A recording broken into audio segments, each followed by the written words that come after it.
think it's so important for people to remember that they're the creators of their lives instead of the victim of their lives, right? So the victim is saying, I'm feeling this way because that person or that circumstance, or I don't have any money, is causing me to feel this way. That's my relationship with money. What that really means is I'm using my lack to... I think you gotta have a dream. The School of Greatness. Really? Yeah. Please welcome Lewis Howes. What is your thoughts around the identity of money and the psychology of how it plays in our lives? Because a lot of people want to make more, they want to attract more, but they're just struggling with just the concept of it. Yeah. Well, I think we've been programmed quite a bit with our relationship with money. I mean, we have a relationship with everything known in our environment. You have a relationship, a neurological network in your brain for your parents, for your cell phone, for your computer, where you live, where you've lived in the past, what you're going to do tomorrow. That, for the most part, the brain is a reflection of everything that we know, right? So along with that is our relationship with money. And I feel like I have a really good relationship with money because I work on having a really good relationship with everything in my life. Right? Did you always have a good relationship with money? I think so. I think so. I've never really lived in lack. That just wasn't part of it. Even when I went to college and I had to take out student loans and stuff, I always figured out a way to always be a little bit ahead of the curve. And so let's back up and just look at how people form beliefs, because most beliefs are created from past experiences, right? So children, when they're in their early ages, their brainwaves are very slow. Like their brainwaves are in alpha when they're like 7 to 12. They're in theta when they're like 2 to 6 years old, and they're in delta like when they're newborn to 2 years old. And so these brainwave states are states that were really suggestible to information. So when we hear information, we believe it. And we accept it, we believe it, we surrender to it as if it's the truth without analyzing it, because there's no analytical facilities yet. Right. The analytical mind starts around 12 or so, 7 to 12, and that analytical mind is actually what creates a barrier between the conscious mind and the subconscious mind. So before 12, roughly, what we see, how we model our parents' behavior, what they say to us. It's all being programmed subconsciously, right? And so that's really, really important, because if you heard money is the root of all evil, money is bad, only certain people are allowed to make money, you have to work hard to make money, this is how you got to do it, and that becomes the foundation subconsciously. Let's recording an audio file. You just keep recording that audio file, it becomes a subconscious program, right? So a lot of people have a relationship with money based on either what they've been told or what they've experienced in their outer environment, right? So then we gain information from our environment, and the stronger the emotion we feel from experiences in our lives, the more altered we feel inside of us, the more the brain freezes a frame and takes a picture. And that snapshot is called a memory. So, based on an emotion. Based on an emotion. The emotion alters our internal state. So you're going along as Lewis, feeling really good, and all of a sudden you have this trauma, you have this crisis, you have this shock, and all of a sudden you have this dramatic change in your internal state, and your senses get heightened, and then you freeze the frame and you associate this internal state with whatever it is that's causing it, right? And that's how we create long-term memories, right? So are painful memories more powerful, or beautiful memories more powerful? They're both equal. Okay. They're both equal, but the problem is I think most people experience from more the negative emotions, right? And those negative emotions really are derived from the hormones of stress, right? So the alarm system, the emergency system, creates an arousal inwardly. And that arousal is saying there's something dangerous in your outer environment, right? And it could be a person, a circumstance, an accident, or whatever. And that change in emotional state causes you to remember the event. You got to pay attention, right? You got to stay really and narrow your focus on the cause. So think about people who have relationships with money, right, from the past. All beliefs are based on past experiences. So you have an experience where you lose money, you have an experience where money's taken away from you, you have an experience where you don't have enough, you're living in a place where there's not enough money, or a family that's not enough money. then the emotion that most people are living by on a moment-to-moment basis is lack. Like, I'm in lack of having something that I want, okay?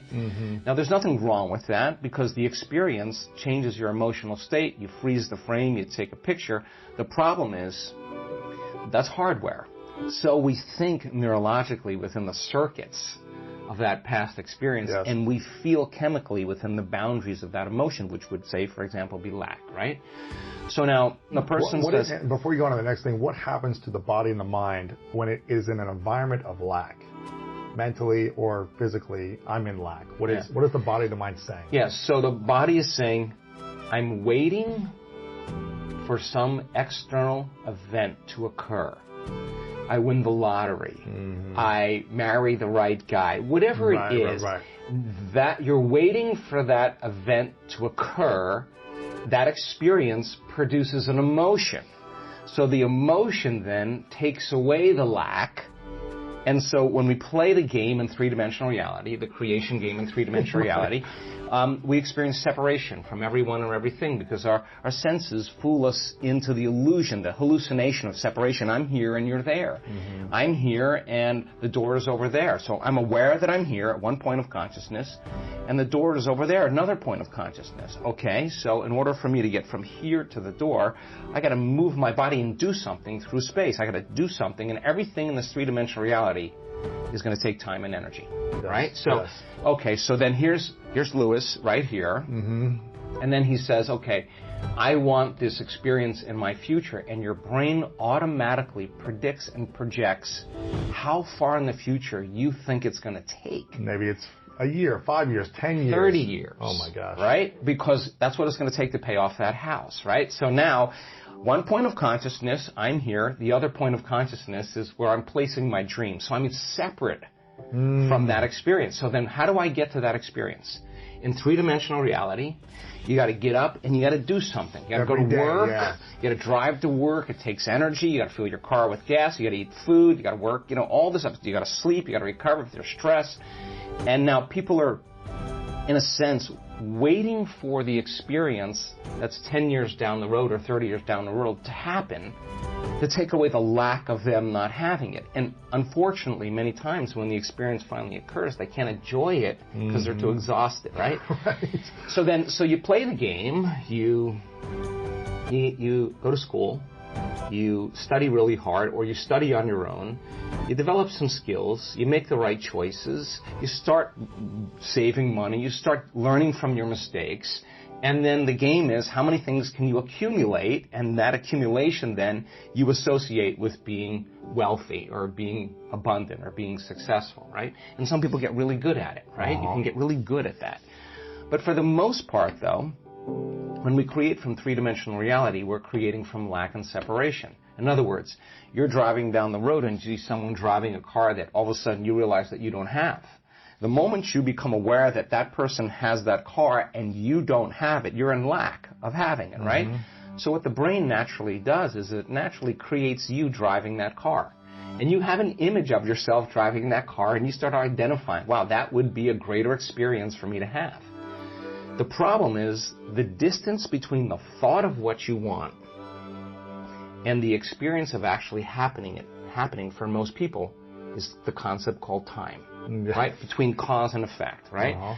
So some people develop the ability to manage themselves and manage their life. They develop certain skills and they can pay for it and they can get it very quickly. The problem is when the novelty of that experience wears off, you know, the car, and they're no longer identifying with that, and the feeling of emptiness and lack comes back. They need to find something else. They got to go and find something else. And so there's this game that goes on where you never have enough, right? And that's the lack game, right? So then if you think about people having the things they want in their life, when they create from lack and separation, it's the experience in three-dimensional reality that produces the emotion, and the emotion is saying, let's feel and experience this thing that you've been in lack and separation from, and that emotion then takes away the lack or separation, but you've worked really hard to get it, okay? Nothing wrong with that. Is there another way to do it? Yes. Okay, so the person who's living in lack is waiting for their wealth to feel abundant. They're waiting for their success to feel empowered. They're waiting for their healing to feel gratitude. They're waiting for their new relationship to feel love. They're waiting for their mystical experience to feel awe. That's the Newtonian model of reality, of cause and effect. Waiting for that event to happen to take away this separation or lack. Nothing wrong with it. It's the way most people create. But what we've discovered is actually something else. The moment you feel gratitude, your healing begins. The moment you feel worthy and abundant, you're generating wealth. The moment you're empowered, you are moving towards your success. The moment you're in love with yourself and you're in love with life, you'll create an equal. The moment you are in awe of life, you're going to have a mystical experience. And so that's causing an effect, right? So then if you can teach people then how to create, instead of from lack or separation, but create from wholeness, and create from what we call the quantum field instead of three-dimensional reality. What's the difference? Okay, so the way first of all, it takes knowledge, okay? The quantum field is an invisible field of energy that exists beyond our senses. You can't see it, you can't smell it, you can't taste it, you can't hear it, you can't feel it. It exists beyond our experience of three-dimensional reality. Would this be in our mind's consciousness, or would this be in a different space? Okay, let's look at that. So the answer to the question is, how much of your waking day do you put your attention on matter, on the material world, and how much of your waking day are you aware of energy and frequency?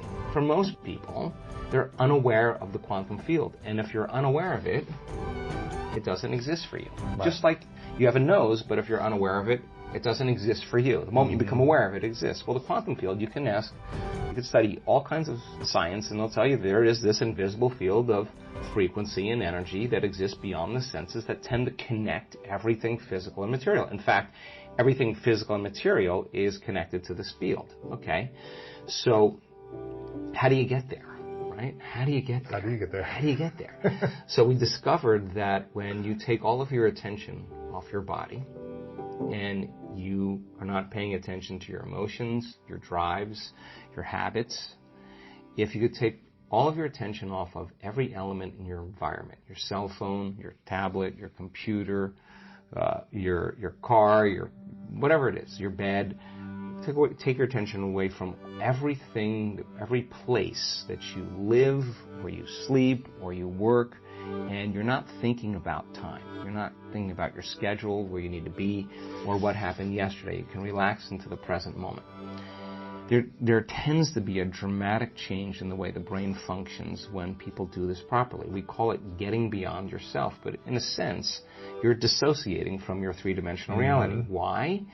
Because if you're thinking about anything in your three-dimensional reality, that's where your attention is and that's where your energy is, okay? So we kind of figured out this formula when people really become nobody, no one, no thing, nowhere, and no time. We're pretty much all of a sudden outside the constraints of the Newtonian world of got to do something to get an outcome. And if you can teach people how to linger there without a name, without a face, without a profession, without a family, without a culture, without a past, without a disease, you teach them how to be in this place we call the unknown, right? And you teach them that from that place, that invisible field, is where everything material comes from. And if they could create coherence in their brain, you need a strong signal in the brain. The more coherent the brain, the more stronger the signal. What do you mean a strong signal? Okay, let's see how I could say this. When most people, when we look at brains in real time, and we're looking at people's how their mind is working. When you're under stress, okay, stress is created by not being able to predict something that's going to happen in your life, the perception that something's going to get worse or you can't control something, right? So when that occurs, we switch on that primitive nervous system called the fight or flight nervous system, and the brain goes into this very alarmed state called high beta. That means pay attention to the outer world. There's danger out there. But if it's not a predator and it's traffic or your coworker or your ex, right, this is where it gets to be a problem because it becomes very maladaptive, right? So when we're in that state and the brain is in that aroused state, we try to control and predict everything. So every person, every object, everything, every place, even your body has a neurological network in your brain, right? So as the arousal happens, we start shifting our attention to all these elements. And like a lightning storm in the clouds, the brain starts firing very, very incoherently. And when the brain's incoherent, we're incoherent. So that's not a strong signal. That's not. It's a static on the wire. That's disconnection. There is no signal. Right.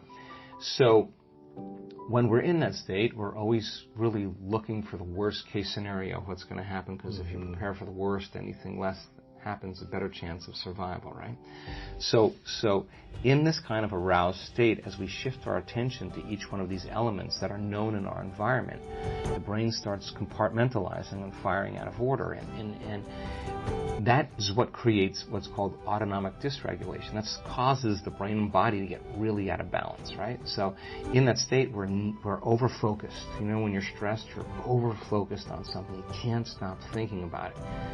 Our research shows that when you do that, you actually make your brain worse, because you're analyzing your problems within some disturbing emotion, and that emotion is driving you further out of balance. You're actually knocking your brain and body out of balance by thought alone, and you're driving it into these more aroused states, right? For someone that's been living like that for decades, that's their base state.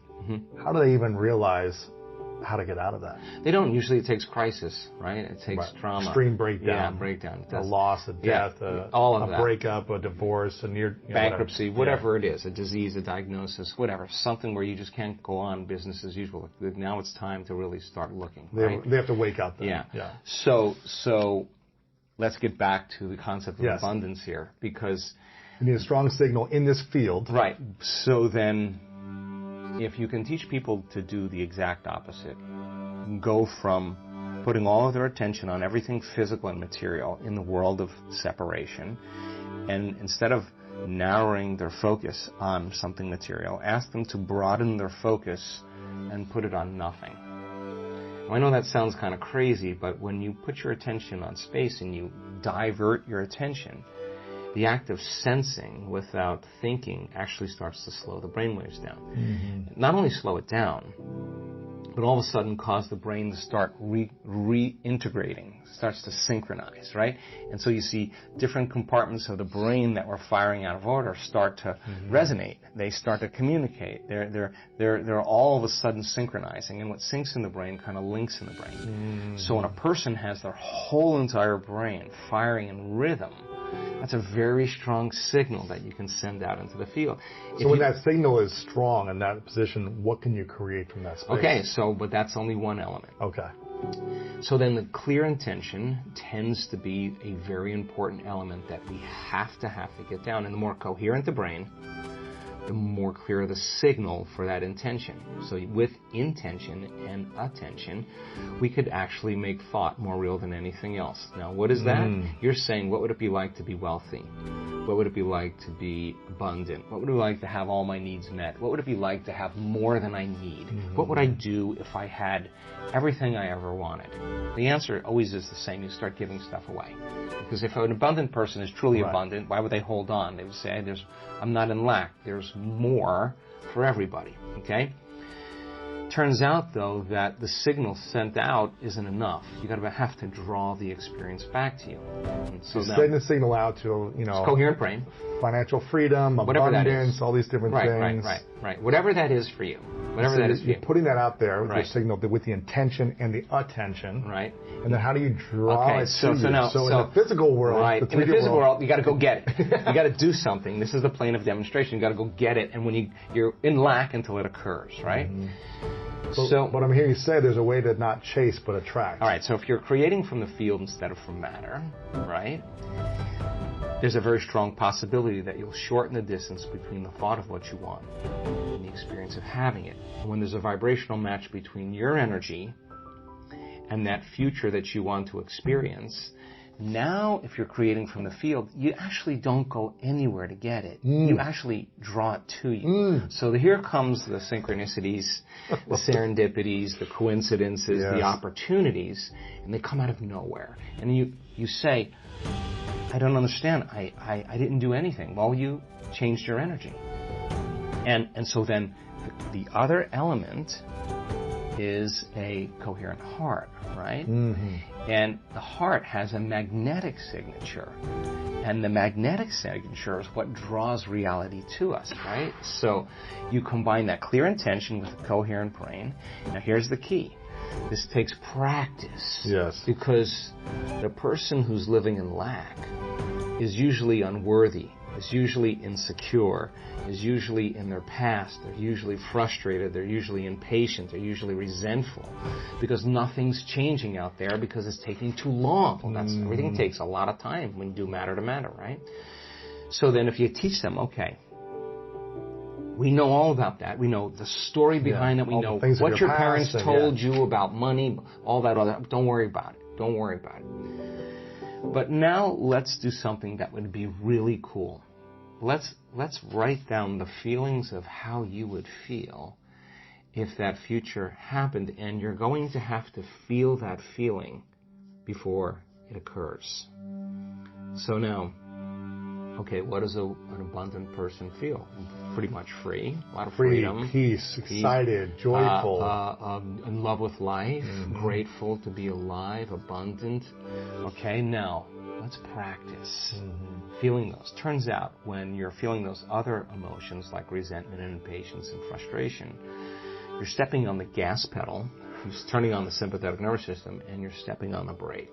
At the same time, which is you're angry, you're frustrated, but the fight or flight nervous system says run, fight, or hide, and you're sitting in a Zoom meeting and your neck is pulsating is because the heart is beating against the closed system, right? You're not using it in an adaptive way. So the heart starts firing out of order. It starts firing incoherently, and incoherent waves cancel each other out. It's called destructive interference, and then we stop trusting our future. Energy leaves the heart.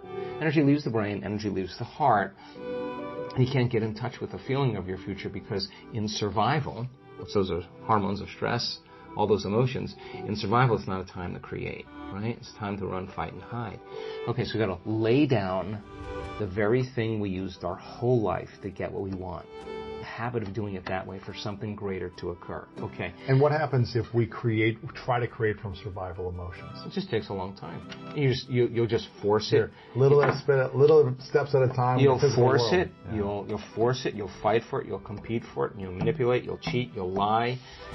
You'll do anything to get what you want because that's what matter does when it's trying to change matter. And everybody's playing that game, right? Everybody's trying to accumulate the most amount of things. Right.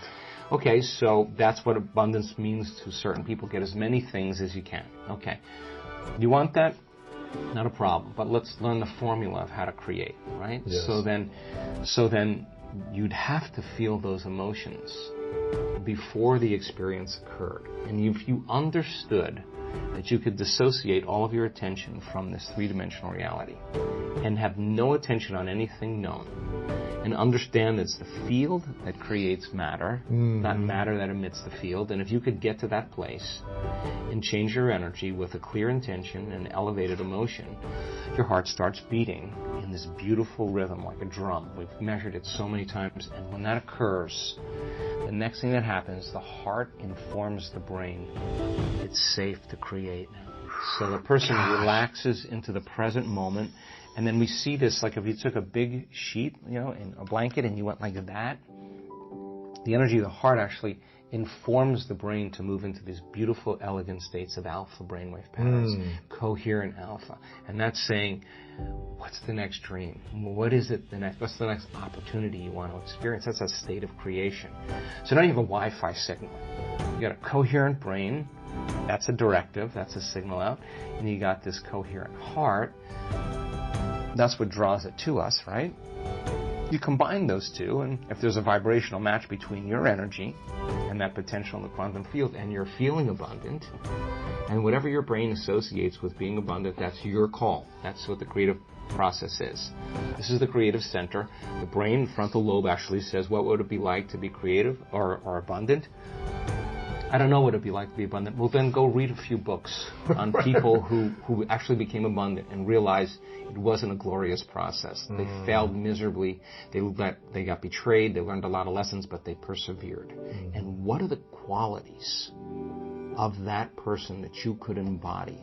That's the key, right? Because it's not about wealth. It's who you become, right? Because people think it's about their wealth, but it's the becoming process. It's the overcoming. That attracted that, right? Of course. So then you got to turn the battleship around, because most people say, I can't feel grateful for my wealth because it hasn't happened yet. That's the hypnosis. Waiting for the experience to happen to feel grateful. Well, that's Newtonian. That's three-dimensional reality. That's cause and effect. In quantum, you got to feel it in order for you to experience it. Okay? So this heart becomes like an amplifier, and it sends that signal out, and that frequency can carry the thought of your abundance.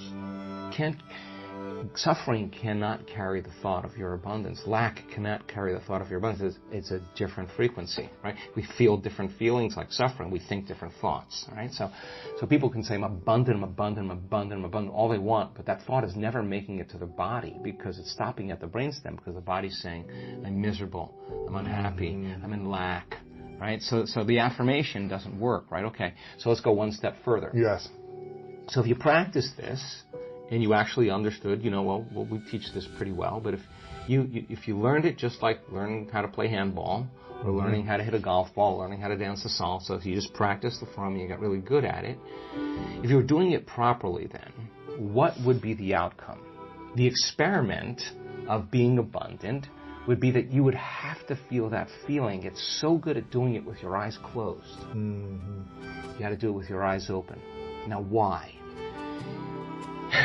Because if you're feeling the feelings of your emotions, of your future, you're no longer looking for them. Because you're in the future now. Your body is so objective that it's believing it's living in that reality where you are abundant. And as long as you feel that emotion, you're not separate from it any longer. You're no longer in lack. You're no longer looking for it to occur. Say, why hasn't it happened yet? If you're feeling abundant, why would you look? Right? You wouldn't. So then, our job then is to be able to maintain that modified state of mind and body. So does that mean like you should check your bank account tomorrow and see if there's $500,000 in it? No. You keep tuning into that potential, then here come the synchronicities. Yes. What's that? That's feedback in your environment. The universe saying, hey, Lewis, whatever you're doing, all of a sudden, we are starting to create, right? And I think it's so important for people to remember that they're the creators of their lives instead of the victim of their lives, right? So the victim is saying, I'm feeling this way because that person or that circumstance, or I don't have any money, is causing me to feel this way. That's my relationship with money. What that really means is I'm using my lack to reaffirm my dependency, my addiction, my conditioning. That's my relationship with money, is that I put my attention on money because I don't have it. So their relationship with money is, of course, built on lack. And so when they don't have it, they feel bad. And what they're really saying is, my outer environment, my reality is actually controlling the way I feel and the way I think. So, Lewis, why are you in a good mood today? Things are going good. Why in a bad mood? Things are going bad today. So this unconscious program of victimization is saying that we're allowing our environment to influence the way we feel and the way we think. Isn't that what victimization is? And the stronger the emotion we have to our lack, the more we put our attention on the fact that we don't have it, right? Yeah. And so then the person has forgotten that they're creating reality, because what they're creating is lack. And they're creating more of it. And then they try harder, and they force harder, and they control more. And they're more exhausted, and their body's tired. And they're breaking down, right. So the experiment then is, let's try it another way. Let's create from the field instead of from matter. Get a coherent heart, get a coherent brain, relax in the heart, and energy moves right into the brain. We've measured this 1,000 times. And all of a sudden, the person moves into these beautiful, elegant brainwave states where they're super creative, right? So the longer you're conscious of that energy, the more you draw that future to you. So then, what does the synchronicity mean? It means whatever you're doing inside of you is producing that effect outside of you. Pay attention to what you did. Keep doing and do more it again. Yeah. So generate a little bit more abundance. Just do it for an experiment. Now, when the synchronicity happens, do you think you feel suffering, or do you think you feel a little excitement? You feel inspired, right? So then that synchronicity is saying, use this energy, use this feeling. It should be easier for you to feel this now, and go back and do it again. Keep the experiment going. And here comes the promotion. Here comes the email. Here comes the person you meet at the right time. Yes. Right? Whoa, we have something happening here, and then that becomes the momentum, right? So then we generate abundance. That's how we do it. And the relationship... It doesn't just happen by accident. We generate it. We generate abundance, right? So then if you have an hour meditation where you're tuning into your abundant future, but then you're spending the other 15 hours a day in lack, don't expect anything to change. You defaulted. You're back to the old energy. And if you say it's that person or that circumstance or that bank account, I'm going to say you're back to the unconscious program of being a victim, right? So then let's go a step further. If your personality creates your personal reality, and it does, and your personality is made up of how you think, how you act, and how you feel, then the present personality who's listening to this podcast has created the present personal reality called their life. Nothing big there. Which means if you want to change your personal reality, you're going to have to change your personality. Right. Nothing changes in your life until you change, right? So then 95% of who we are is on autopilot, right? It's a programmed thoughts, hardwired thoughts, beliefs, perceptions, unconscious habits and behaviors, and really, really emotional responses that tend to be really knee-jerk and automatic, right? So if 95% of who we are is a set of unconscious programs, then the first step to change is becoming conscious of those unconscious thoughts. Now, people think when they sit down to do the work and make their change that they're doing something wrong. No, those thoughts have to come up. I'm not worthy, it's never going to work. But the person who's truly persevering towards their abundance realizes just because they have that thought doesn't mean it's true. They're curious on what's on the other side of that thought. Well, that's just a thought, right? And nerve cells that no longer fire together no longer wire together. So you keep moving past that thought, it has less and less power over you, right? Now you have power over it, or better yet, you're using your brain in the proper way instead of being a victim to your brain, right? If you complain about money, if you judge people who have it, if you rush when you're in lack, if you cheat when you don't have what you need, an abundant person doesn't do that. You got to look at that and say, I got to break these habits. Yes. Oh my God, if I truly want to be abundant, I can't act this way. Now here's the big one. If I truly want to be a new personality that's in a new personal reality, I can't take lack with me. I can't take unworthiness. I can't take the story that goes along with it with my parents or my grandparents or my ex or whatever. That story has to end, right? I mean, if not now, when, right? How do people end those stories? Well, of course. Well, how many times do we have to forget until we stop forgetting and start remembering? Right. That's the game, right? That's the game called change. How many times do we have to go unconscious and default to that old personality when we catch ourselves and stop doing that and get conscious? That's the moment of change. So the problem is that most people wake up in the morning and they think, let me think of my problems, right? The brain is a record of the past, right? So they think about their problems. They don't have enough money, and those problems are usually connected to certain people at certain places with certain objects and certain things. What didn't work out, or who screwed me over. So the moment they wake up, the moment they remember those problems, they're thinking in the past. So now they're firing and wiring the memory. They're keeping the memory of the past alive in their mind. The problem is, every one of those memories has an emotion associated with it because we've experienced it. So when they feel the lack, when they feel the unhappiness, when they feel the anxiety, now the body's in the past. Thoughts being the language of the brain, feelings being the language of the body, how we think and how we feel creates our state of being. But the conditioning process starts because conditioning only needs a thought and a feeling, a memory or an image and an emotion, and a stimulus and a response, and you're conditioning your body to become the mind of that emotion. And now the memory's not in the brain. Now the memory's buried subconsciously in the body. And the body becomes the mind of that emotion. So the body is living in lack.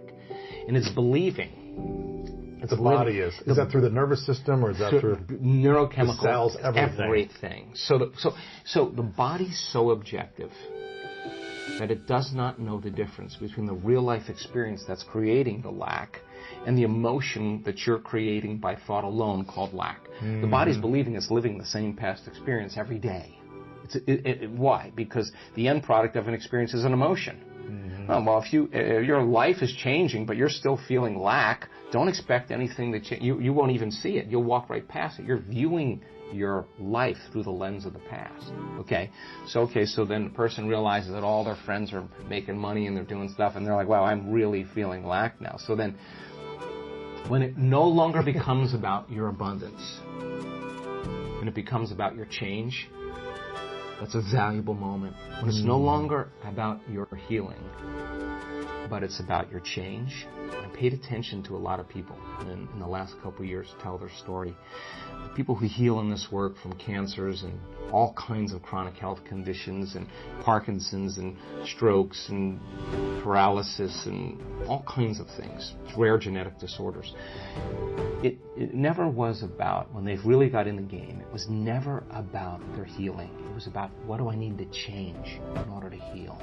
When the game goes like that, so then the person who's feeling lack, on some level or another, it's not just in the mind, it's in the body, right? Let me hear you say that again. When someone's looking for abundance, it's never about the abundance, it's about the change they need to make for healing? No, I'm using healing as an example, yes. But let's use abundance as an example. When you understand that you cannot get abundant, when it's no longer about the game called abundance, it's about the game called change. What do I need to change? The more I change, the more I'll be abundant. Yes. So then it's no longer about, how come it hasn't happened? That's the old personality, separate from the experience, still in lack, asking that question. Which is creating your current reality. Which is reaffirming it, because that's the lens you're perceiving it through. Okay. So we should be focusing more on what we need to change every moment as opposed to the abundance or the healing. Well, the word meditation means to become familiar with. Sit with yourself long enough and not turn on your cell phone, not scroll through your social media, do no TikTok, no emails, none of that stuff. Don't just sit and close your eyes and watch the thoughts that come up. That's the exact reason why you're not abundant. Watch what you want to do when you're feeling lack, to take away the lack, and there's always something you would do to take it away. But sit with the lack and be curious on what's on the other side of it, right? Because the body's programmed into lack now subconsciously, right?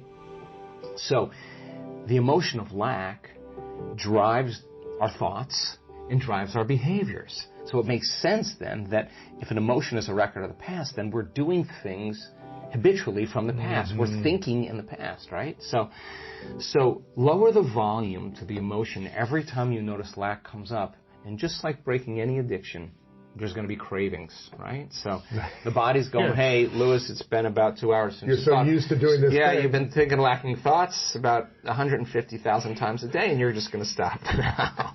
The body's going to start influencing the mind and saying, it's not going to work.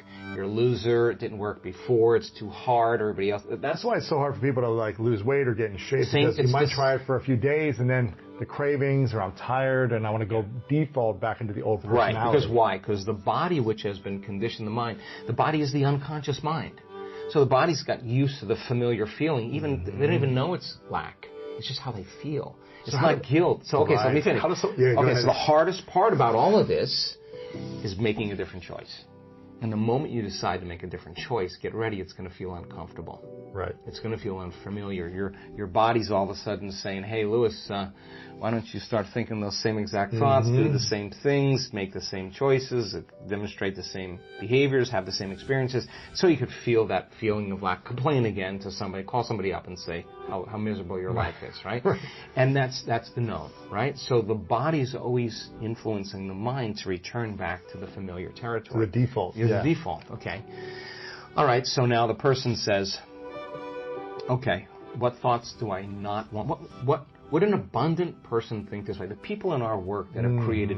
I had a guy come to our event. I love this guy. He healed himself.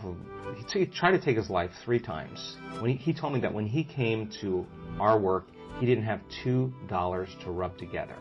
He's worth hundreds of millions of dollars now. And he just keeps giving it away. Wow. His lesson his lesson was, no, it wasn't the wealth, it was who he became.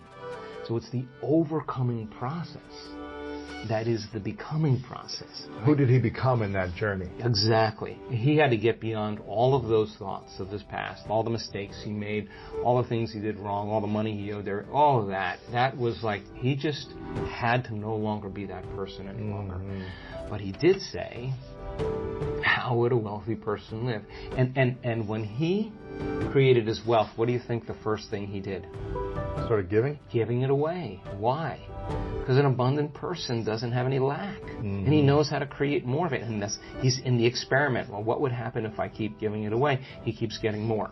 That's a good experiment to have, because he is actually living in that abundant state. He also had tremendous healings taking place, because when you heal your heart, you heal your mind. I mean, it's just the way it is. We saw it so many times, right? So he healed his heart. He got an upgrade. He got an upgrade, right? Yeah. So then the next fundamental question is, how would an abundant person think? Write it down, dude, and fire and wire those thoughts in your brain and install the hardware. Keep doing it with attention and intention. It becomes the new voice in your head. It becomes a software program. Then say, okay, how am I going to be in my life today? What would an abundant person, how would they behave? And before you reach for your cell phone and start scrolling through your social media, close your eyes and rehearse in your mind how that person would walk, how they would breathe, how they would smile, how they would greet people, how they would be on Zoom calls, how would they be in traffic, how would they be at dinner. And the act of closing your eyes and mentally rehearsing the act, if you're truly present, the brain does not know the difference between the real life experience and what you're imagining. In fact, just a little bit of time, you start to install the neurological hardware to look like you already did it. Now the brain is no longer a record of the past. It's primed for the future.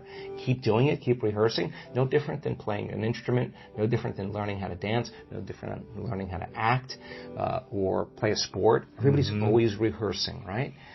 The rehearsal process changes the brain to look like you've already done it. You've already experienced it. Now what's the essential part of that? The hardware is in place. Now all you got to do is step into the footprint. Keep doing it. It becomes a software program. You start acting like an abundant person. Everything changes. Your energy changes. Your mood changes. The way you walk, the way you breathe, your posture changes. You're out of the known, right? Yes. You got to condition the body now emotionally into the future. You can't open your eyes in the morning until you are feeling worthy to receive. And if you can't feel worthy to receive, then if not now, when? If it takes you 2 hours to get there, ask me if it's worth 30 years of running, trying to get what you need matter to matter. Okay, so then the person who wrestles with their lack, they're out of the bleachers and they're on the playing field. Now, here's what we learned. Let's go back to beliefs now. So remember, belief is just a thought you keep thinking over and over again. A belief is something that you keep thinking enough times that you hardwired in your brain, and it becomes an automatic program. And we have beliefs about all kinds of things: money, relationships, God, whatever it is. It's all based on what we've been told or our past experiences, right? The boundaries of those beliefs are our emotions, right? So let's just say you got betrayed, or somebody abused you, or your father told you that money was bad and there's never enough of it, or whatever. That's a story, okay? But somehow it left an impression on you. Remember that event very clearly, and that's kind of rooted in who you are, right? Okay, so that emotion then is the boundary of our belief, okay? So how you think and how you feel creates your state of being. You take a thought and a feeling, a thought and a feeling, a thought and a feeling, a thought and a feeling. That's called an attitude. A series of good thoughts with a series of good feelings. You say, I have a good attitude today. You have a series of negative thoughts that are connected to a series of negative feelings. You say, I have a bad attitude today. So attitudes are just shortened states of being. Good attitude in the morning, bad attitude in the afternoon. You take an attitude, and you keep those up, and you string attitudes together, you create what's called a belief. And a belief is just an extended state of being.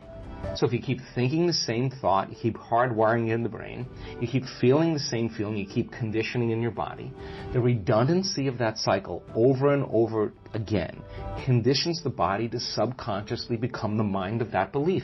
And all beliefs are subconscious states of being. Okay. take a belief, and you string them together. You form what's called a perception. And perceptions are just such extended states of being that we're unconscious. And so then we edit out reality. In fact, most people don't see things the way they are. They see things the way they are. Yes. Right? And people are always filling in reality unconsciously based on their memory. They could be married to a person for 40 years, and they don't see the person. They see the memory of the person, right? And there's research to prove this, okay? So how do we change a belief or perception about ourselves or our lives, okay? We've studied this. Okay, let's just say that lack is ingrained in there. You got the story, you lived on the streets, you lost everything, you got betrayed, your business partner took everything, took your wife, you got the story in the hand, okay? Okay, you got to start telling a new story of the future, right? You got to believe in that future more than you have to believe in the past. So how do you do that? Mm-hmm. You only believe in the past when you feel the emotions of the past. The only time you're going to believe in the future is when you feel the emotions of the future, right? Okay? So in order for us to change a belief or perception about ourselves and our lives, we have to make a decision with such firm intention that the amplitude of that decision carries a level of energy that's greater than the hardwired programs in your brain and the emotional conditioning in your body. And your body literally has to respond to your mind. That the choice that you're making to change in that moment becomes a moment in time that you never forget. And here's the key. Physically. The stronger the emotion you feel when you make that choice, the more you'll remember the decision. Mm-hmm. Okay, so then how do we down-regulate that old belief? If the trauma created an emotional quotient of 6 or 7, then your decision to change your beliefs got to be a 9. Right. And you got to come out of your resting state, and that moment has to define you. You could say, I know exactly where I was, the time of day it was, who I was with, when I made my mind up to change, right? Because you created a long-term memory. Long-term memories are created from strong emotion. Yes. Right. But if the amplitude of that emotion is greater than the betrayal, boom, the body starts responding to the mind, and you're actually giving your body a taste of the future emotionally. So you brand your... What's possible. No, your body's actually getting the taste of that future event. It's experiencing the future now. Exactly. Big explosion in the quantum field. Wow. Big explosion. So the side effect of that is if you combine that clear intention with that elevated emotion, you're basically remembering your future, and it looks no different than remembering your past. Think neurologically within the circuits of that memory and feel within the emotions of that new belief, and watch your life begin to change, because nothing changes in our life that we change. And when we change our energy, we change our life. So now the experiment all of a sudden is no longer based on it being hard or trying or wishing or wanting or hoping. That's what we do when we're in lack or separation. It's about change. So then when we finally realize, in order for us to become abundant, we have to overcome the old personality. And that's 95% of who we are, right? Yes. So then the side effect of the beginning of this process is a lot of discomfort. It is a lot of discomfort because you're stepping outside the known into the unknown, and now you can't predict. It's scary. No, you'd rather hold on to your lack. The pain, the suffering. Rather tell the story of that. At least it makes you feel something that's familiar. When you step outside and you're saying, I'm not going to complain about money any longer. I'm not going to complain about I don't have any. I'm not going to judge other people who do. I'm not going to say I can't. I'm not worthy. It's never going to work. All those things got to go. I'm not going to feel lack. I'm not going to feel unworthy. I'm not going to feel separation. I'm not going to feel resentment. These are the things that are keeping my reality the same. Now it's no longer about abundance. It's about who you become. Mm-hmm. So the overcoming process becomes the becoming process. And so many people come to this work. They want abundance. They want healing. They want a new relationship. They want a new career. They want the mystical. But really, they want wholeness. And they want healing, they want peace, they want wholeness. Because they feel unwhole. Well, when you're in lack or you're in separation, you're not whole. Imagine feeling so much wholeness that's impossible to want. That's what we're working on with people. Then you can really enjoy a sunset. Then you can really enjoy a meal. Then you can really enjoy your friends. Then you can. I talk to people that are very abundant. I mean, in the billions abundant, and you know. So many of them say, we're in misery. They're not whole. We're in agony because they can't enjoy life anymore. That's what they want. I mean, people want abundance to be able to enjoy life. They want to be able to do whatever they want with whoever they want, as many times as they want, wherever they want. That's freedom, right? Or people want abundance. The sponsoring thought is really they want freedom, right? Or whatever their sponsoring thought would be, right? So then creating from the field instead of from matter, to shorten the distance between cause and effect, requires that clear intention with that elevated emotion, coherent brain and coherent heart. Tune into that energy and feel it with your brain and your heart. I mean, we have plenty of ways to do that. Examine your personality and examine your personal reality. Change your personality, change your personal reality. Don't make it be about abundance. Make it about becoming abundant by overcoming the person who's not abundant. The person who heals themselves from a health condition, who's no longer thinking the same way, no longer acting the same way, no longer feeling the same way. You ask them where that disease is when they stand on the stage in front of 1,500 people or 3,000 people, and that's a 4-minute mile. Everybody's leaning in. That's truth right on the stage. They say, where is that? Where's the disease? Oh, it lives in the old person. Wow. I'm somebody else. That's not even a story. That's not even who I am any longer. So, lo and behold, when we do our research, and people do this, in 7 days of going all in, at the end of 7 days, their body looks like, genetically, with all the metabolites, that they're literally in a different environment. You know, here's the weird part. They're in a ballroom. Right. There's not a lot happening in a ballroom. Right. What's happening in a ballroom? I've been to thousands of ballrooms. Yeah. But the environment somehow looks like they're living in a very prosperous, very healthy, very loving, nurturing, very whole environment. Why? Because they were signaling genes ahead of the environment. And if the environment signals the gene, okay, that's epigenetics. The end product of the experience in the environment is an emotion. If you feel the emotion before the experience, you're signaling the gene ahead of the environment. And genes make proteins. And proteins are responsible for the structure and the function of your body. Look at Jack, by the way. I like that. Look at the muscle over here. The expression of proteins is the expression of life. So you actually become abundant. You actually become that person. And people who are truly abundant have no problem with losing things. What I was going to ask you next was, let's say you make $1 million in your business, but then you invested a lot in the stock market or whatever, and then half of it goes away overnight. Who doesn't have that happen? Right. Every abundant person has that happen. Right. And their response is minimal. So what should people be thinking when they lose a lot of money or they lose something? Don't lose the lesson. You may lose the money, but don't lose the lesson. Should people feel this emotional attachment to the money loss? No, why? Or just Why? say, What is money? I mean, what is that? What people really want. It's like people say to me, oh, I have this great idea for this new business, and I need money. And I say, you don't need money. You need opportunity. You need opportunity. You better tune in to some opportunities, right? So it's the framing of how limited we think that we have to get things through money. It just is not the way it is. Yeah. So the fundamental importance about all of this is I really don't care if people want to be abundant. I don't care if they want to heal. I don't care if they want to have a mystical. I don't care what. They want to travel the world. It doesn't matter to me. I just want them to be in the experiment.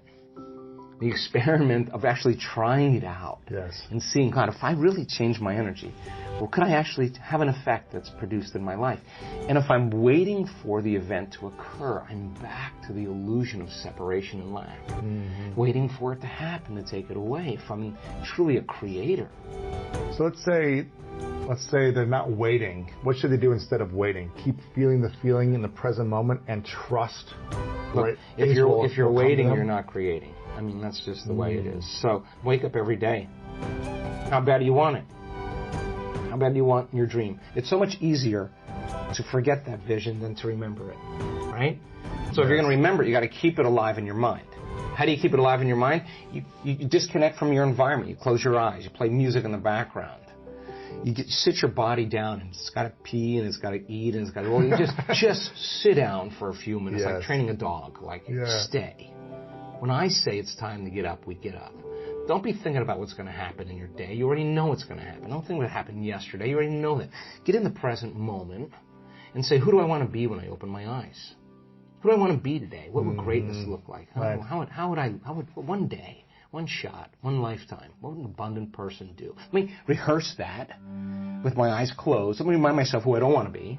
Let me remind myself of who do I want to be. Let's not get up, Lewis.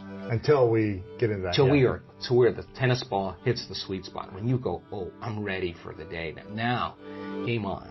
Now, if you can maintain that modified state of mind and body the entire day without defaulting by seeing someone or doing something, stay in that state, the experiment still continues. And you're changing your energy. Doesn't happen in 2 days, you're not that good. Right. That's it. You're not that good. We keep practicing. People who show up for the 21 weeks in a row, this woman, 21 weeks in a row, the end of 21 weeks, she knew it. Boom, her whole life changed. Boom. Was it 21 days worth? Ask her. The experiment, she was just changing the process. People who diagnosed with really serious health conditions, and they start doing the meditations, and they realize, wow, God, my body feels better, my pain feels better, but my values, my scans are still showing the disease exists. All right, does it mean that it doesn't work? No, it doesn't mean it doesn't work. It means, like, what am I doing the other 15 hours of the day? Mm-hmm. Oh, my God, I'm in lack, I'm in fear, I'm responding to the same people in the same ways. And you got to think about this. As long as your response to everything in your life is the same, you're not changing. Right. So change your response to things in your life, and you're in the process of change. So then, now I got to get good with my eyes open. Now I got to be able to rehearse, oh, my God, I fell from grace. That moment in my day, oh my God, I defaulted back to the old self. Forgive yourself, yeah. All right, no, so it's not. It's only forgive yourself. Like, there's a forgiving process. Like, shoot. But if you're truly playing the game, who cares, right? You just go, oh God, let me brush myself off. Get back to Let me get back in my heart here. Let me get back in that place. Let me get back in this energy, and let's try it again. Let's try it again. Yes. And let's just keep the experiment going. Now, does that mean you have to be irresponsible? No, you still have to navigate with ethics and morality. You still have to have personal conviction. You still have to have a vision that's bigger than you and somehow that motivates you, because not only you're doing it for selfish reasons, but to contribute to others in some way. Of course, there's going to be recognition and popularity and aggrandizement that goes with it. And money should be the side effect of all that. The game should be so good.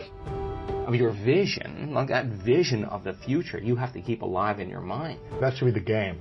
The ones that can keep that vision of the future in their mind now, exactly, and have a personality. Even if your reality is falling apart, right. And that's happened to a lot of people. I mean, there are people that come to our work that were living in the back of their car, right, and now they're, living very well, or bankrupt, and now they're, their companies are thriving. Yeah. They just never stopped believing in themselves. Because if you believe in yourself, it means you have to believe in possibility. And if you believe in possibility, you're going to have to believe in yourself. And so something really cool happens when you do this that I just discovered recently. Just watching people at our week-long events, because you got to go all in. You got to go all in. And it's 7 days, and it's a lot, and it's super intense, and there's times where you don't want to show up because I'm pushing people across the river of change. There comes a moment where people keep showing up for themselves. They keep showing up for themselves in spite of the weather, in spite of their foot hurting, in spite of their bad dream, in spite of the whatever, their fight with or whoever. They keep showing up. They get really worthy to receive. They feel really worthy, like, I am worthy to receive this gift. And the universe only gives us what we think we're worthy of receiving, right? So we got to get to that point, because so many people who are in lack somehow don't feel worthy, right? Mm-hmm. So the abundance then becomes the sign that you finally become worthy. And for the soul, it's not about the abundance. It's about mastering your worthiness. And the reflection is the things that you accumulate. What's the strategy to start believing we're worthy of receiving now? Fill your brain with as much knowledge as possible. And listen, my dad used to say this to me all the time. He'd say, wait a second. Just sit down with me here. If anybody else can do it, you could do it also. Well, let's just start there. So how did these people do it? Like, let's look at what they did. Right. All right, let's study. This is a school of greatness. Yeah. Let's study greatness. What is greatness? Like an uncompromising will, invincibility, lead with their heart, adapt and make changes, let go of the past, give life, live it fully and completely, and embrace it and enjoy it. I don't know, whatever, you get to write the script. Yeah. And you tell the story of your future instead of telling the story of your past. Watch what happens. Gosh. So how do should we be speaking to others about our future, or should we be more keeping that to our mind and our bodies and kind of speaking it to ourselves? What happens when you say, I'm going to do this and I'm going to do this and this is my future? Does that actually hurt us? Question. Yeah, so I really don't leak it out. I never leak it out, because if I'm working on something, I hold it, right? I don't want to. When I know it's going to happen, that's when I'll say, hey, you guys, you're not going to believe this, right? So it's more to yourself. Right. Listen, you know when you know when you're changing? When you stop talking about it. That's when you know you're changing, because you're out of the bleachers and you're on the playing field. Look, so many people come to our work, Louis, and they say, I always believed that this was possible. All this information, it seems I've seen people heal themselves, people create well. I get it. I just didn't believe it would work for me. Oh, it's a big moment. It's a big moment. Now you are on the game. You're in the playing field. You're out of the bleachers. Like we had people stand on the stage. Someone stand on the stage this weekend in Denver. Just said, "My God, I really believe that this would work. I just didn't believe I could heal. I really didn't believe it. I really didn't believe." She was a physician. Is a physician. I really didn't believe I could heal. Now, is it about the healing anymore?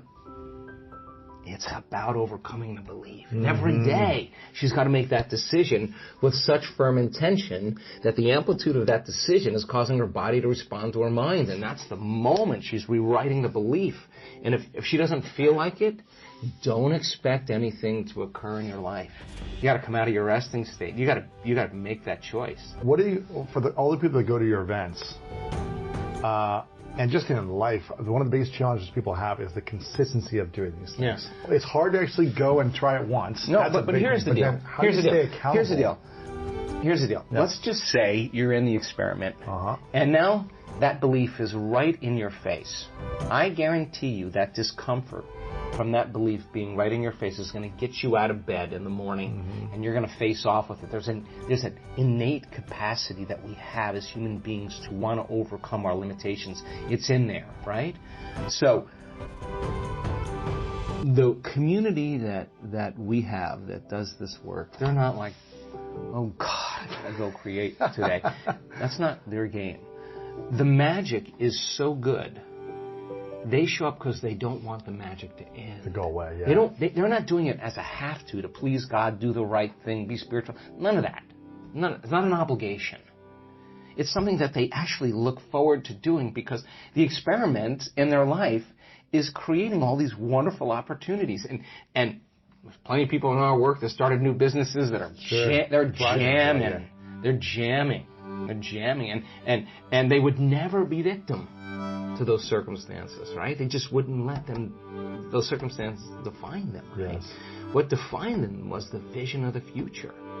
And that vision they had to keep alive, and the emotion was the energy that drove them right to it.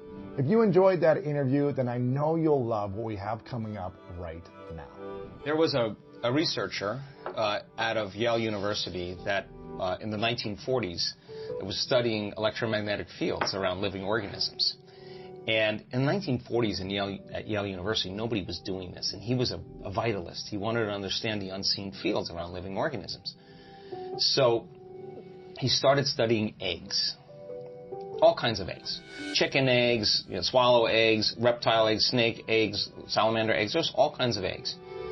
And he was using a magnetometer, and what he found was 100% of the time, no matter what egg he measured, the positive charge was always at the head, and the negative charge was always at the tail. Well, if you have positive charge on one end and negative charge on the other end, you got an external electromagnetic field called a magnetic field. That's a magnet, right? what happens with human beings is every thought has a frequency. Every thought produces a chemical. So if you keep obsessing about your lack of finances, your lack of time, your lack of energy, lack, and those thoughts. I don't have this. I need this. What are the chemicals you're feeding your body? You're taking thought. It's producing a frequency, and that frequency, in the form of chemistry, is storing that thought emotionally right in your second center. You feel guilty, you feel unhappy. The moment you feel unhappy, then you generate more thoughts equal to that feeling, which makes more chemicals, and you keep taking energy from the brain and storing it in the body. If you react to people in your life, and you feel anger, frustration, whether it's traffic, the news, whatever it is, parents, whatever, you're drawing from this field, this electromagnetic field, you're tapping that resource, and you're making chemistry out of it, and the field shrinks. So now, by doing that and living in survival, the body no longer is a magnet. So now you have very little energy in the brain. In fact, 5% of the energy is in the brain, and 95% is stored in the body. Now, the body's been conditioned emotionally. So a lot of energy in the body, very little in the brain.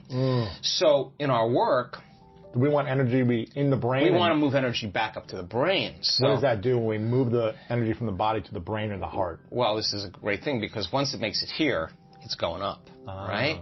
So we do these different meditations and these different techniques to draw that energy right up to the top of the head. Now, when this energy shakes loose and it starts to move, the sympathetic nervous system switches on. And instead of releasing energy out like you're being chased by a predator or you're having an orgasm, that same energy is going up into the brain, and the brain switches on, and it goes into these very high frequencies called gamma brainwave patterns. Now, the person has an arousal, but the arousal isn't fear. Not an orgasm. Well, in the brain. An orgasm of the mind. Yeah, exactly. It's energy that's being released into the brain, and you can only describe it as ecstasy or bliss. So the energy of guilt that was stored from thinking and feeling in the same way releases, and it travels up to the brain and is going back. And when it reaches the brain, what happens? You get more energy in the brain, and it begins to produce that external field. So you're beginning to create a field around your body. You can imagine the future as opposed to staying in something from the past. Well, once the energy's moved, you're going to feel pretty blessed in that moment. In fact, so we can transfer guilt, shame, insecurities into bliss. Oh my God. Yeah, we do it all the time. Momentarily? Oh my gosh. Yeah, we do it all the time. And the amazing thing is that rush of energy that's moving into the brain is changing the brain's physiology and producing that field. And now you have energy to heal. Now the body is a magnet again. And it's as the energy moves up the spinal cord and it starts passing through those spinal nerves, and there's a lot of dynamics going on the body. That energy that was once stored in one of those energy centers that's released is energy to heal, energy to create a new future. You're replenishing your field, and now the body becomes more of a magnet instead of an inert piece of metal with no charge, right? So the person then who's reacting to whatever person or circumstance in their life, the stronger the emotion that they feel towards politics, towards the traffic, towards their girlfriend, towards their media, ex, whatever, the more they're paying attention to it. But where you place your attention is where you place your energy. So we also know that when... It's hard to create from a place of putting attention towards negative energy. Well, you're not creating. What you're doing is you're tying up your vital life force. You're giving your power away to that person or that circumstance that you could be using to create a new life with. So when a person's sitting in their meditation, and I love doing this, we just had an event in Marco Island. I'm going to take people further than where they normally go. I know they're going to go, oh, well, I'm done with my meditation. No, you're not done. We're going to take you to that point where that feeling is so in your face, and you can't turn on your cell phone. You can't get up and walk away because 1,000 people are not getting up and walking away, and you're part of the community. You're sitting in the fire, and you have one of two choices. You can let that brain run on programs and hardwired patterns, and the arousal will drive your brain further out of bounds, or you'll practice the formula. And as you lower the volume to that emotion, you're going to take your attention off that person or problem, and guess what? Here comes energy back to you. You're taking your power back. And now you're building your field that way. And when that happens, energy starts to move up into the heart. Once it makes it to the heart, it's going to the brain. So we start seeing people their hearts naturally open up. And all the things they thought they wanted when they came to the event, they no longer want because they feel like they have it. They don't need it anymore. Because they feel like they got the feeling before the experience. So that they feel so whole that they no longer want. And they're not looking for their future anymore. You only look for it when you feel lack. When your body's conditioned emotionally into the future, why would you look for it when it feels like it's already happened? Now, this is where it gets weird. Because now things start coming to you, and you're no longer in need. And when it comes to you, you go, oh, here. Take it. I don't want it. I just wanted to know that I could create it. And people create a lot of wealth in our events. Yeah. And the first thing a lot of people do is they say, I'm buying a cruise for you. I'm buying you your car. Oh, Mom, I'm getting you that house. Why do they do that? Because they're so excited. They feel so amazing. And they're thinking, I could do this again. Why would a person in lack wouldn't give? A person who's abundant would give because they know how to create. So now the game changes. It's no longer about the self. You're doing it because that you know that you can create it. So then maintaining that state when you're in love. Yes. When you're in love. In love. In it, in your body. You are in love. Not in another relationship. No, you're not looking for it. You're not looking for it. You would be in lack. When you're in love, there's nothing to do. You're in love. You're the magnet. You are it. And so you are love. Yeah, so the events that come into your life would not only be just a reflection of a relationship with someone that you wanted to be intimate with, you would have meaningful, loving relationships that would enhance that feeling. And when it didn't, you would say, ooh, you know what? I don't know. I don't know if this is right for me. You would trust that because you worked really hard to nurture this, to protect it, to grow it, to trust it again, to open up, right? It takes a lot to do this. But we see men in our work. I was on them this week. I never let up on those guys. Big, macho guys. You want to know what courage is? Let's go. Let's open that heart. And when they start cracking open, I mean, we see people heal from colon cancer and from angina and all. Just boom, there it is. There it's not. That's what's been stored all down here. Once they open this up and it moves, the body is transforming in that moment. It's the system is informing itself. Information is being restored back into the body. So when you get to that point where when you're in lack and separation, time gets really crazy because you want stuff to happen faster and it feels like it's taking forever. That's because you're in separation. When you're in love and you're in connected, you don't want the moment to end. I mean, I had 3 guys over for dinner last night, all these academics. I cooked a meal and a half for these guys, took out great wine. Why? I wanted them to be so caught up in the moment that they forgot. We made a new memory. We had a great experience. And life then is about experiencing it in love. Like, I'm not going to be guilty of what I'm eating or judge what I'm eating if I've cooked a great meal. Let's eat. Because the guilt is worse than whatever it is you think is bad for you.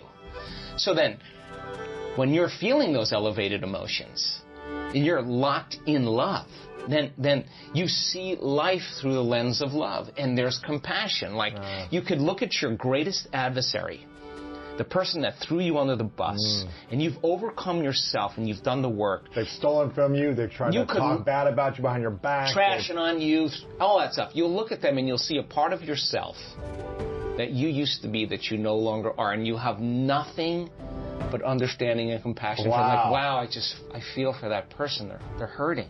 They're struggling. I used to be like that. But you're no longer that. When you're that, then they push your buttons.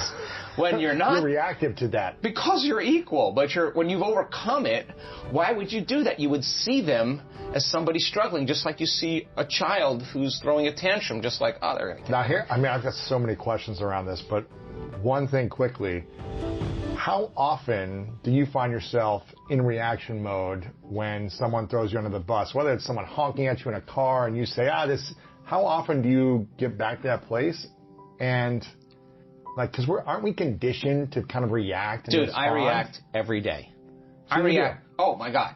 I react every day. But the fundamental question is, how long are you going to react? Right. So shortening the refractory period of your emotional reactions is that kind of intelligence where we're keeping ourselves out of the past.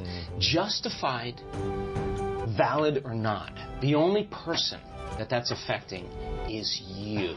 And then you have to ask yourself, is it loving to me? Well, if you can't control that emotional reaction, then you're a junkie. You're on a bad trip, and you're overdosing. But if you know that you're overdosing, you got to get beyond your rational mind, because you'll say, why are you this way? Oh, because I should have. All right? And by you doing that, is it making more of those chemicals? Yeah. Why were you doing that? To make you feel more like it's justified. So then, this takes... Listen, I excuse myself many times in one day. Because you'll be, I'm in reaction mode, let me step aside. Are you, I'll be like, are you kidding me? What did they do? And then I'll be like, we're not going to make a decision in this state. So give me a minute. Oh, wow. I go, take a few breaths, get out of that state, remember my future, where I'm going. It's so much more important than the present moment. I just got to condition my body into that future. And now it takes sometimes a Herculean effort, I have to tell you. You can ask my staff. I'll be in there 15, 20, 30 minutes. Sometimes I'll say it took me an hour. But to get back to a peaceful state. In the expanse of all eternity, if I don't overcome that emotion, then I'm in my past, and that's karma, because that emotion's going to drive my behaviors and thoughts, and I'm going to be predictable. My past is going to look, my future's going to look a lot like my past. So if I'm soulfully on the journey, then what matters the most is being able to learn the skill of self-regulation. So in our events, when we see people that can do brain and heart coherence, they know the formula. Well, I look at their brain scans and I'm like, Louis, great brain. Hey, I see you can hold that heart coherence for 45 minutes. Great. Now let's put you on a pole at 55 feet in the air. Let's get a heart rate monitor on you and let's see what you're going to do up there. Do you want to be able to self-regulate there? Because if you can there, it's not like I'm trying to give you an adrenaline rush. Actually, I'm trying to do the opposite. I want you to settle your brain and body back down, go against thousands of years of programming like fear, and teach your body in that moment how to regulate. I guarantee you, if you go a little further than what you did and you stay conscious, instead of throwing in a program and rushing through it and trying to get it over with, you start breathing, you start getting back in your heart, you start getting centered, you work against those chemicals, I guarantee you when you walk into your life, the moment you see something you're doing, you're going to catch on right away. You're going to catch yourself. Now that saves you a lot of energy and a lot of time. Because if you're able to change it then instead of 4 hours later where you're just gone. Or you've already reacted. Yeah, and you've done things you say I should have never done that, I should have never said that. That's what those emotions do, because those emotions make us really primitive. Really primitive. If you rewind the tape 10 years ago, information was the thing that stimulated thought, stimulated new ideas, and as we learn new things, we make new connections in our brains. So as we begin to add new stitches into that three-dimensional tapestry in our mind, we're beginning to cause our mind to function in new ways. But the key then is to apply it, to personalize it, to do something with it. And 10 years ago, when I got in front of an audience and talked about the application, nobody wanted to step outside that philosophical, theoretical, intellectual realm, right? Because doing something is you're going to have to change something about yourself. Painful. Yeah, you're going to get uncomfortable, right? And I think we're in an age of information. And in an age of information, ignorance is a choice. And because of technology, we have access to so much content. And information creates awareness. And awareness is consciousness. And you can't have consciousness without energy. They work together. So there's an energetic change, I think, that's taking place in the world right now, where people are so informed that old models, old paradigms are beginning to break down, whether it's the medical model, the religious model, the education model, journalism, the economy, politics. It's all beginning to come to the surface because something else has to come out. And I think that one of the things that people are realizing is that you don't have to be a Buddhist monk to do this, or a nun with 40 years of devotion. You just got to understand the formula. And just like any skill or anything you learn, you got to go from thinking to doing to being. You got to take knowledge, you create the experience, and if you keep doing it over and over again, you start getting a skill, or you start getting wise about how to do it. and you know that you know how to do it. Well, in the last 10 years, we have assembled a scientific team, and let's see if you can really make significant brain changes. I don't want those changes to just be in your mind.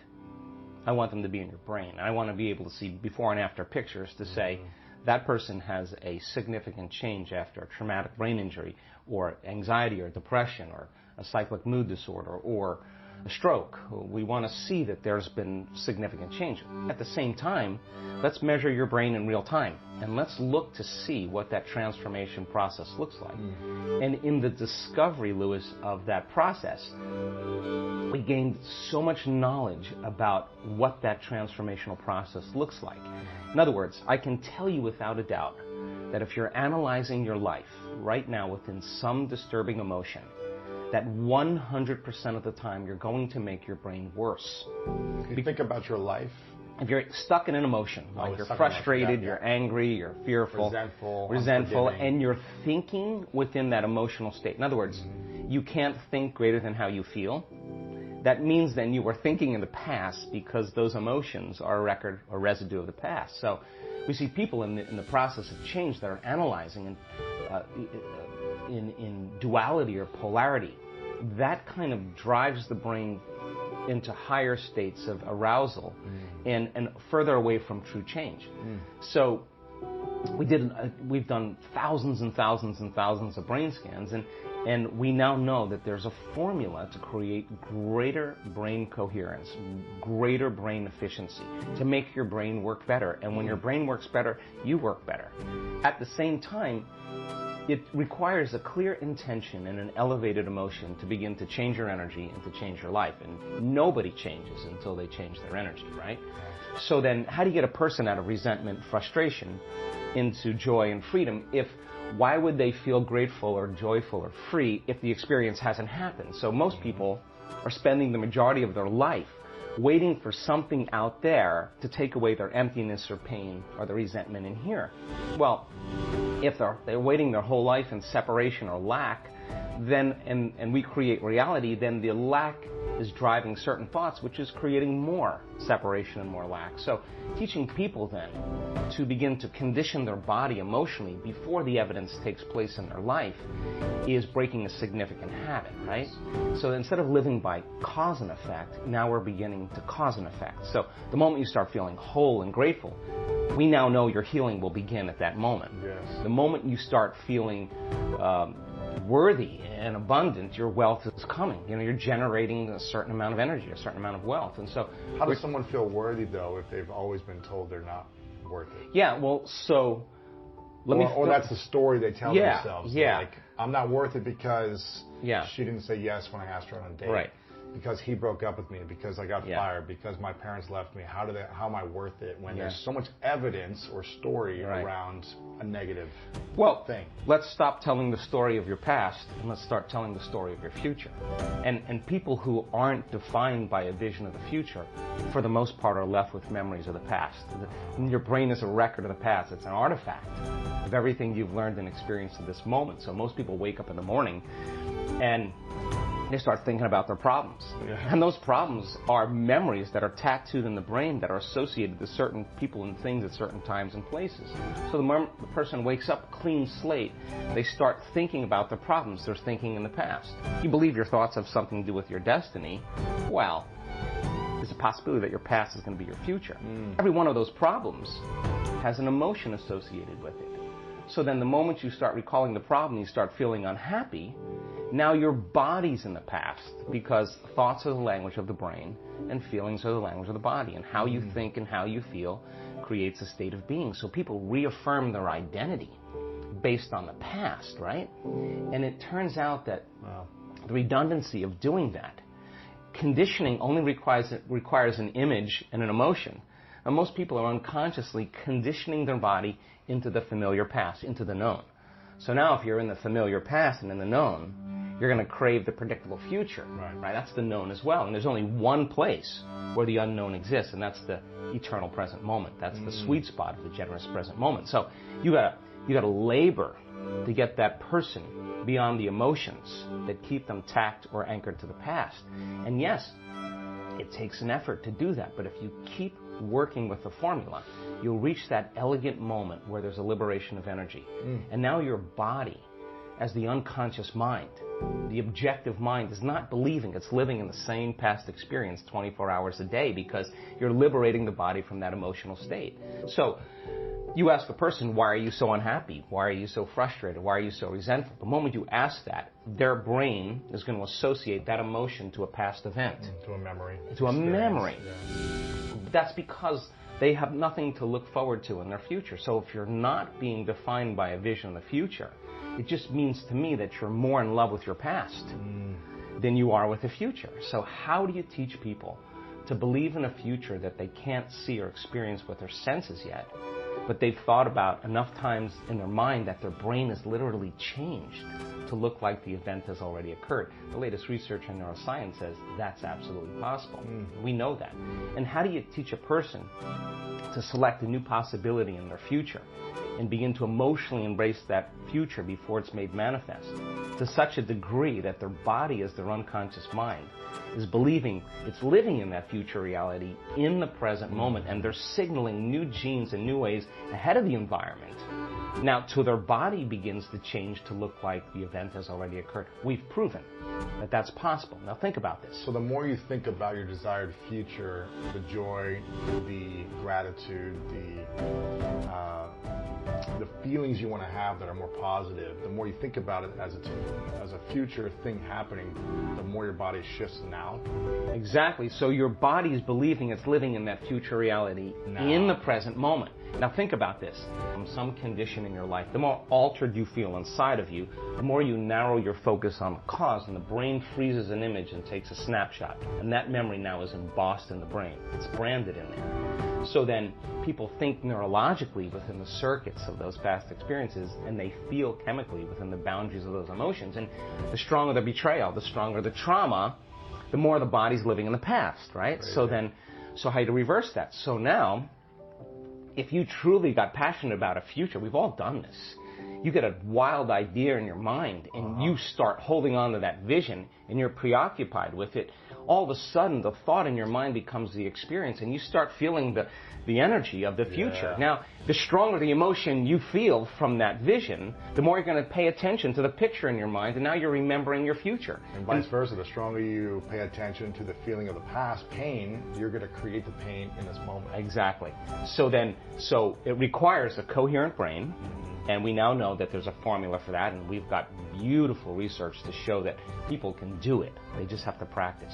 And it requires a coherent heart, because resentment, frustration, impatience creates a very incoherent heart. Yeah. And when that heart becomes incoherent, you stop trusting yourself. There's no energy there. You stop trusting in your future. Wow. So then, if there's physical evidence in your brain and body, physical evidence to look like the event has already occurred, it's quite possible you'll be thinking neurologically within the circuits of your future, and you'll begin to feel chemically within the boundaries of that emotion of your future. And how you think and how you feel is your state of being. And now your state of being is living in the future instead of the past. Now, the moment you disconnect from the emotion of your future because of traffic or some coworker or your ex or whatever people come up with, now you're back to the energy of your past. And now you're going to start looking for it, analyzing, why hasn't it happened? Well, if you're feeling the emotion of your future, why would you look for it? Because you would feel like it already happened, and that is the place where the magic happens. So then you can't just do this, get up, and then return back to your old state of being. You got to maintain that modified state of mind and body. When life practice. happens? Well, let me finish. If I punch you in the face right now, how do you maintain? Well, of course. I mean, we all take blows in our lives, and we all react emotionally. But the question is, how long are you going to react? Right. So then, if you can't mediate and regulate your emotional reactions, and those emotions linger for days, that's a years mood. For some people. Mood, and then months, temperament, years, personality trait. So then the person's personality is literally based on the past. But they don't know that because they're doing it over and over again, and it becomes a subconscious program. So now, if it requires a coherent brain and a coherent heart, then we have to train people how to self-regulate. So We've done thousands and thousands of measurements. We've partnered with the HeartMath Institute to teach people how to create and sustain heart coherence. How do we do it? Well, besides going to your workshop, what's the simplified version? I'm sure it takes more time than... Well, it really doesn't. It really doesn't. It just requires getting still, closing your eyes, putting your attention on your heart, changing your breath so that you move into the present moment. And when you slow your breathing down, you slow your brainwaves down. When you slow your brainwaves down, now you're accessing your autonomic nervous system. So then you train a person how to open their heart and feel an elevated emotion. And it takes a little practice. And just like a flower that takes time to bloom, it takes a little bit of time. But if you work in trading the resentment, the frustration, or the impatience for gratitude, appreciation, and thankfulness, and you keep at it, there'll come a moment where that system switches on, and now you're feeling grateful for no reason at all. Now, that's not a bad thing, because gratitude, the emotional signature of gratitude, means something's happening to you. Something has happened to you, you're receiving something, or you just received something. So your body then, when you're feeling gratitude, is in the perfect state of receiving. So then that means then you'll accept, believe, and surrender to the thoughts equal to the emotional state of gratitude. If you're living in resentment, you're living in fear, you're living in impatience, you could say, I'm healthy, I'm healthy, I'm healthy, I'm wealthy, I'm wealthy, and with all you want, and that thought's going to stop right at the brainstem and never make its way to the body, because the body's not feeling, or because why? Because you're feeling resentment, and that thought is not consistent with the emotion of resentment. Resentment has a different set of thoughts, right? In other words, once you start opening your heart, it begins to move into coherence. It begins to produce a measurable magnetic field up to 3 meters wide. Now that's frequency, that's energy. And all that energy, that frequency, carries information, carries an intent. So then when you're feeling gratitude and your heart is open, you're broadcasting energy into the field. Now, frequency. Frequency. You lay the intent of the thought of your health or your wealth. That frequency can carry the thought of your wealth. It can carry the thought of your health. If you're suffering, suffering does not carry, that energy does not carry the thought of your wealth. It carries a different set of thoughts. So then we're teaching people how to self-regulate, because if you're going to believe in that future that you're imagining with all of your heart, it better be open and activated. Right. And you better know how to self-regulate. And you have to know the moment you disconnect from the energy of your future because of some circumstance in your life and you lose that feeling, if you're practicing it on a daily basis with your eyes closed, then the next level is to be able to open your eyes and do it right in the moment and be able to self-regulate and change the frustration from some experience in your life back to the energy of your future. Now, that requires great awareness and great effort. But if you have a community of people that are practicing this on a daily basis and they're connected to their future, because that's where their mind is, they begin to want the future more than the emotions of the past. So we've done enough measurements now, Louis, to know that we can teach people how to do that, and we have evidence that people can sustain it for 45 minutes to an hour. It's a skill now. They know that they know how to do it. So now they have brain coherence and heart coherence. Well, once the heart begins to become orderly and coherent, it acts as an amplifier and it drives energy to the brain. So now the brain is getting more energy once the heart is open, and then you're thinking a different set of thoughts. And those thoughts produce different chemicals for you to feel more of that. And here comes nitric oxide from oxytocin, and then all of a sudden your heart literally starts to swell. It literally begins to open up, and there's more energy going there, and now you're coming from a different level of mind. What is the most important thing in your life? And that could be your family, that could be your hobbies, that could be certain causes. And if that's more important than money, you should go for it. And I can teach many ways to invite money in after you find what you do.